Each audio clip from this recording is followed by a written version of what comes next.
अस्सलाम वालेकुम व्यूअर्स, आप देख रहे हैं हमारी खुशखबरी सीरीज़ और मैं हूं अब्दुर्रहमान।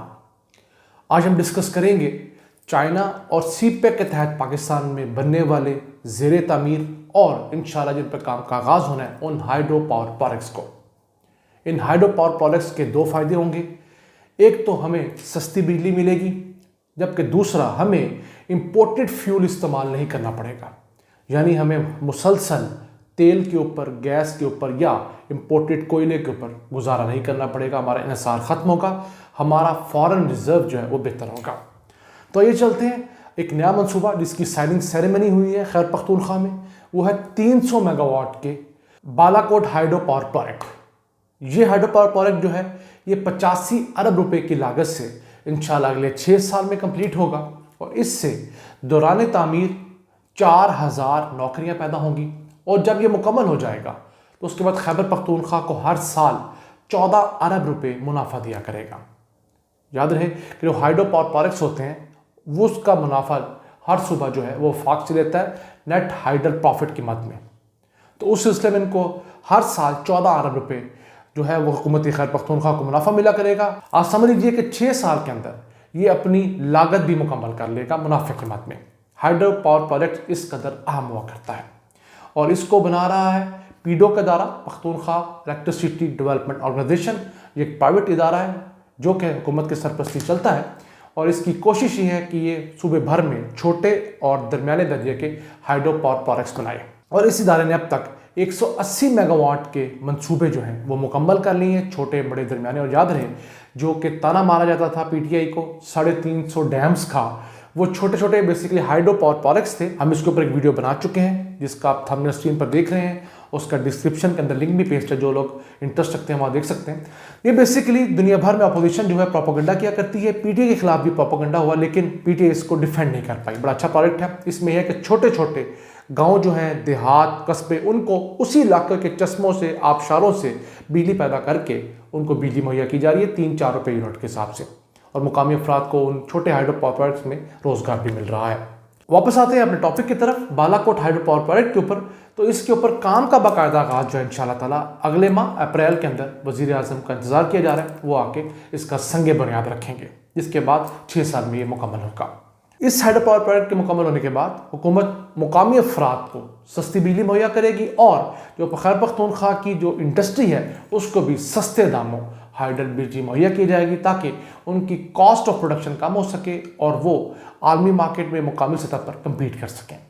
इसी के साथ चलते हैं मजीद आगे, वो है सीपेक के तहत पाकिस्तान में लगने वाले जो हाइड्रो पावर प्रोजेक्ट्स हैं या पावर प्लांट्स हैं। नून लीग की हुकूमत ने सीपेक के तहत एक काम तो बड़ा अच्छा किया कि पावर प्रोजेक्ट्स लगाए, भरपूर लगाए, लेकिन ज़रूरत से ज़्यादा लगा लिए और वो लगाए जिनको अगर हम ना भी चलाएं तो हमें उनका किराया अदा करना है। तो सीपेक के तहत जो प्रोजेक्ट मंजूर किए गए थे वो 17,100 मेगावाट के थे, जिनमें से 90% प्रोजेक्ट जो है वो या तो इम्पोर्टेड कोयले पर चलते थे या वो इम्पोर्टेड गैस पर चलते थे। यानी कि दोनों सूरतों में पाकिस्तान को फॉरेन रिजर्व इस्तेमाल करने पड़ते थे। तो उस सिलसिले में शुरू तो काम कर दिया गया 11,000 मेगावाट के प्रोजेक्ट्स के ऊपर। अब उसके ऊपर कुछ नहीं किया जा सकता था। तकरीबन उनमें से 11,000 में से जो 9,500 मेगावाट के प्रोजेक्ट थे वो थे गैस से चलने वाले और कोयले से चलने वाले, जबकि बकिया जो थे वो कुछ विंड पर चलने वाले थे और कुछ जो थे वो हाइड्रो प्रोजेक्ट थे। हम डिस्कस करते हैं पहले हाइड्रो प्रोजेक्ट्स को। नून लीग के दौर में जो 2 हाइड्रो प्रोजेक्ट के ऊपर काम शुरू हुआ, एक था करोट हाइड्रो पावर प्रोजेक्ट जो 720 मेगावाट का है, उसके ऊपर काम जारी हो सारी है, 60% काम हो चुका है। जबकि दूसरा है सुखी किनारी हाइड्रो पावर प्रोजेक्ट जो 870 मेगावाट का है, उसके ऊपर तकरीबन 80 से 85% काम मुकम्मल हो चुका है। और उम्मीद है इंशाल्लाह अगले साल यानी सन 2022 के अंदर ये दोनों प्रोजेक्ट जो 1590 मेगावाट के हैं ये सिस्टम में शामिल हो जाएंगे और पाकिस्तान को निस्बतन सस्ती बिजली मिलेगी। जब पीटीआई की हुकूमत आई तो उन्होंने एक अच्छा फैसला किया। उन्होंने कहा हमने जितने प्रोजेक्ट्स कोयले पर या गैस पर लगाने थे लगा लिए, अब मजीद कोई प्रोजेक्ट हम कोयले पर और गैस पर या तेल पर नहीं लगाएंगे। मुकामी जो ज़राए हैं हमारे उनसे बिजली पैदा की जाएगी। तो उस सिलसिले में 6,000 मेगावाट के जो प्रोजेक्ट्स थे उनको रोक दिया गया। चाइना से रिक्वेस्ट की गई, उन्होंने हमारी बात मानी। उनके अंदर चंद प्रोजेक्ट्स जो थे, एक रहीम यार खान में 1320 मेगावाट का कोयले से चलने वाला, इंपोर्टेड कोयले से चलने वाला कोल पावर प्लांट लगना था। और याद रखिए पाकिस्तान दुनिया के 10 बड़े ममालिक में है जिनके पास कोयले के ज़खायर हैं। लेकिन हमारे नून लीगी दोस्त जो है वो सारी डिले करके गए इंपोर्टेड कोयले के ऊपर, लोकल कोयले के ऊपर नहीं, थर के कोयले के ऊपर नहीं। हालांकि थर के अंदर कोयले से बिजली पैदा की जा रही है, सिंध हुकूमत का मंसूबा हुआ है। वो वाहिद कुछ 3-4 अच्छे काम होंगे सिंध हुकूमत के जिसकी वाकई तारीफ की जानी चाहिए। तो ये जो इम्पोर्टेड कोयले पे लगना था मुबैना तौर पर, ये मरियम नवाज के समधी चौधरी मुनीर को नवाजने के लिए रहीम यार खान के अंदर 1320 मेगावाट का पावर प्लांट लगना था, शुक्र है उसको रोक दिया गया।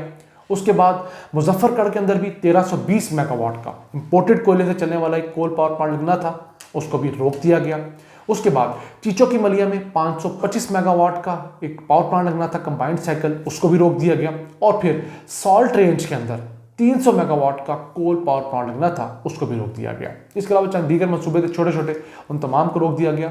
जो 6000 मेगावाट के बनते हैं, उस 6000 मेगावाट के बदले हमने उनको रिक्वेस्ट की कि आप हमें हाइडल पावर प्रोजेक्ट्स लगा के दें, उन्होंने मान ली।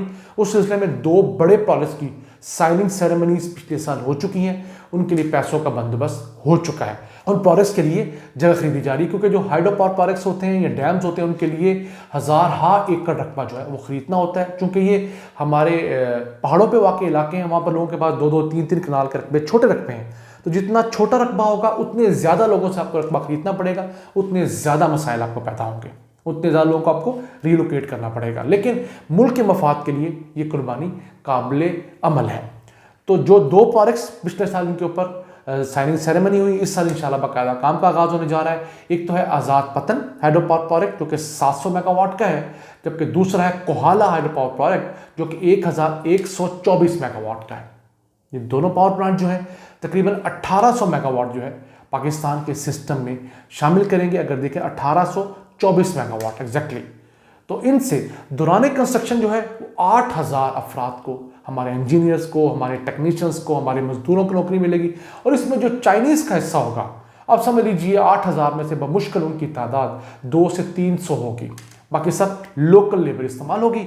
और इनके ऊपर जो लागत आएगी वो $4 अरब की लागत आएगी। और कंप्लीशन टाइम इनका भी 6 साल है। लेकिन 6 साल के बाद जब मुकम्मल हो जाएंगे तो हमारे साथ वो जुल्म नहीं होगा जो नून लीग कर गई कि जनाब आप प्रोजेक्ट चलाएं या ना चलाएं, आपको किराया देना होगा। ये बिजली बनाएंगे जो बिजली सिस्टम में शामिल होगी, एक तो बिजली सस्ती होगी, दूसरा वो माहौल दोस्त होगी, और तीसरा उस बिजली को बनाने के ऊपर हमें कोई पैसे नहीं खर्च करने पड़ेंगे, हमें बाहर से फ्यूल नहीं मंगवाना पड़ेगा, अपने अरबी दोस्तों की मिन्नतें नहीं करनी पड़ेंगी, हम अपने ज़राए से ये बिजली पैदा कर सकेंगे। तो ये है बेसिकली मुस्तकबिल का एक अच्छा नज़ारा जो पाकिस्तान में हो रहा है। अच्छे फैसले भी लिए जा रहे हैं, लेकिन इस सारे अच्छे काम के ऊपर नून लीगी दौर में जिस सेक्टी पावर ने प्रेजेंटेशन दी कि जनाब ये जो कोल के प्रोडक्शन को रोक के हाइड्रो प्रोडक्ट्स पे शिफ्ट किया जाए, तो नून लीग ने उस सेक्रेटरी साहब को नौकरी से हटा दिया था, कहीं और भेज दिया, ट्रांसफ़र कर दी थी। और NTDC के भी जो हेड थे उनको भी अपनी सीट से हाथ धोने पड़े थे। तो ये जुल्म हमारे साबिक हुक्मरान करते रहे। अगर आपने कमीशन लेनी थी, आपने ली होगी, आपने बाकियों में भी ली होगी, ले ली, तो आपने क्यों जुल्म किया कि हम किराया अदा करते रहे? आप कम से कम ये जुल्म तो ना करते ना, आप कमीशन लेकर साइड पे हो जाते, हमें कोई ऐसा हल निकालते हाइड्रो पावर प्रोजेक्ट जैसा, विंड प्रोजेक्ट जैसा, सोलर प्रोजेक्ट जैसा, कि हमें हर साल हर माह उनके ऊपर खर्चा ना करना पड़ता, हमारा कम से कम हर रोज़ का खर्चा बचा जाता है। लेकिन ये तौफीक अल्लाह देता है। आप अंजाम मुंतखब का देख रहे हैं, या जेलों में है, मुल्क से मफरूर है, तो अल्लाह ताला बड़ा बेनियाज है। हम दुआ करते हैं कि इमरान खान को हिदायत मिले, वो मुल्क के लिए कुछ बेहतर फैसले करें, ताकि उनको भी साबिक हुक्मरानों की तरह ना जेल देखनी पड़े और ना मुल्क से भागना पड़े। इन अल्फाज के साथ अपने मेज़बान अब्दुर्रहमान को इजाज़त दीजिए। अल्लाह ने के बाद।